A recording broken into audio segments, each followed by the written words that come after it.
Talking to Tim Tebow here. Let's go to a couple other games because there's some great ones.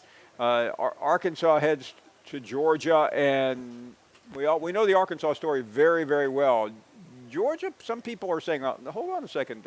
We know how elite their defense is, but they beat Clemson. Yeah. But since then, they played. That doesn't necessarily mean as much now. Yeah. So how do we do? I mean, obviously tomorrow will tell a lot, but what do we think we know about Georgia right now? Well, I think they got one of the top front sevens. Their defensive line, their linebackers, I think it has a chance to be one of their best ever. That's how good they are. Their secondary, I still think we got to figure out a little bit. And then their offense, I think there's still a lot of question marks. What is their identity on offense, right? Who's going to be that go-to playmaker?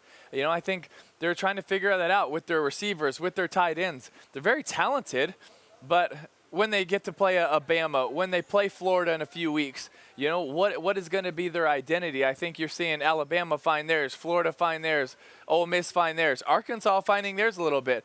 Now Georgia, what is that going to be? Because they're so talented and so well coached, but you have to have a go-to guy on offense. Right. You have to have a go-to scheme. And I just don't know what that is. Not that they can't have one or they won't be successful. I still think they have so much talent that anybody can step up. But I think we've seen that as a weakness for Georgia over the years is they get into that big game, and now all of a sudden that 3 yards in a cloud of dust doesn't work, and they don't necessarily have an identity to go to. And I'm excited to see because I think what the defense they're going up against is really good in Arkansas. So it's going to be a fun defensive battle to watch. Talking to Tim Tebow here. We're live in Tuscaloosa, a game I know you'll be watching. Florida goes to Kentucky. I mean, this is just – I don't know how to describe it, so I'll ask a Florida graduate. How do Florida people view this game? It's always annoying. It's always nerve-wracking, and Florida almost always wins. It's very true, but that's been the same way since the early 90s when Kentucky would almost always win. Oh. Almost always. But they never last-second shot. Even when I was in school in 2007, the game came down to the wire. The last 3 times they've met there in Kentucky, it's come down to the wire. And actually, I think all 3 of those, Florida had to come from behind, at least in 17 and 19. I can't fully remember 15. But it's I don't think Kentucky gets enough credit for it. That's a pretty intimidating, pretty loud place. It's a good place. They've upset a lot of people. I remember also in 2007, LSU won the national championship. Right. They lost in double overtime to Kentucky. It's not an easy place to play, and they're so well coached. Coach Stoops doesn't get enough credit. Their defense, they make very few mistakes. They play extremely hard. They run to the football. They create turnovers. And now I really think this Liam Cohen's doing a good job as an OC. The last week was a bit of a struggle, but can he design some things to, maybe put Todd Grantham and Florida's defense on their heels, get this thing into the fourth quarter? And you never know. Crazy things have happened in this game.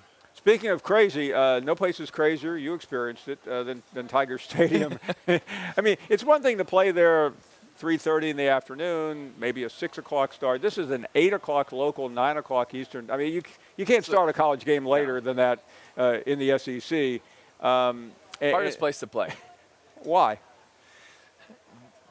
Everything. Because when you pull up, the fans are pushing your bus. When you get out of the bus, they're pouring beer on you. When you walk into the stadium, you have 3 generations side by side that are all saying stuff I can't repeat to you. And then the game starts and they're loud, and then the band plays, dun-dun-dun, and everybody freaks out, and it's loud, and the stadium's very close to you, and they build on that momentum. And it's been proven LSU is better at home at night.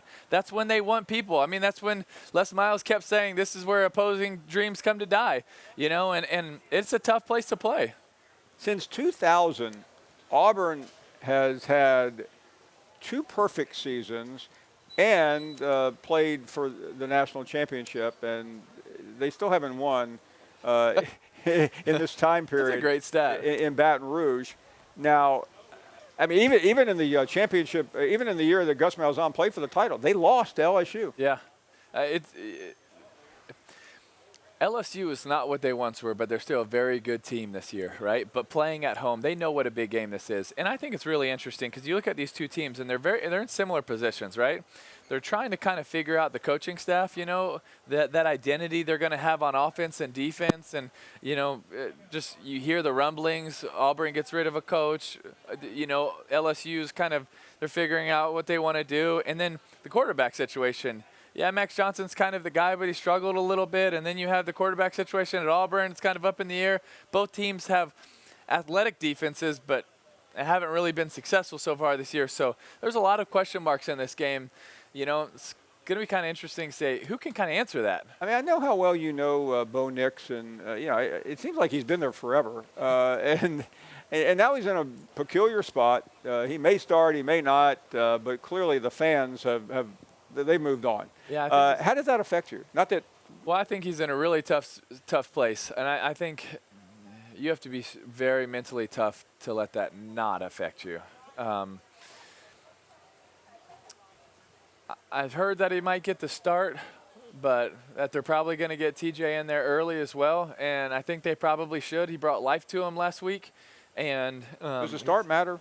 Seems like it does to us, but it doesn't seem like to a game. Maybe it's.